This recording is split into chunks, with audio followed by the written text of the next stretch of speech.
In this video, we are talking about the various general characteristics of equilibria involving physical processes. Again, you need to learn, you should have an idea regarding the various stuff that we discussed in the previous videos under equilibrium in physical processes. So the first one is equilibrium is possible only in a closed system at a given temperature. So one of the examples that we talked about was ice and water. If it was an open system, then there could have been an exchange of water. Basically, there could have been a process of melting. Not just that, the water could have gotten converted to water vapor, and that is something that we don't want. So that's why we want a closed system.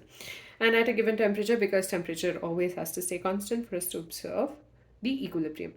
Next one is both the opposing processes can occur at the same rate, and there is a dynamic but stable condition. That basically means that the solid, the ice, and the process or the rate of evaporation in case of our vapor and liquid is the rate of evaporation of water to water vapor is equal to the rate of condensation of water vapor to water. So this basically states that equilibrium is dynamic. Next is all measurable properties of the system. All the measurable properties of a system at equilibrium remain constant, and this is continued with when equilibrium is attained for a physical process. It is characterized by a constant value of one of its parameters at a given temperature.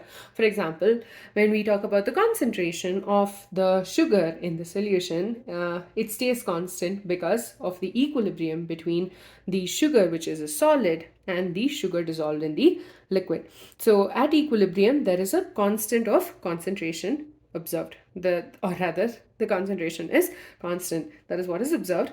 The last one is the magnitude of such quantities at any stage indicates the extent to which the physical process has proceeded before reaching equilibrium.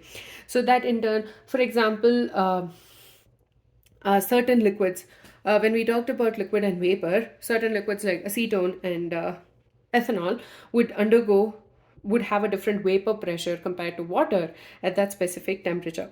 So the variation of vapor pressure for each liquid implied that the physical process of conversion or the process getting to equilibrium is different in each of these cases. With that, we're done with the general characteristics of equilibria involving physical processes, and we've completed equilibrium in physical processes. In the next video, we will be discussing equilibrium in chemical processes, that is dynamic equilibrium. Do let me know if you have any questions or you need something clarified as well. Thank you.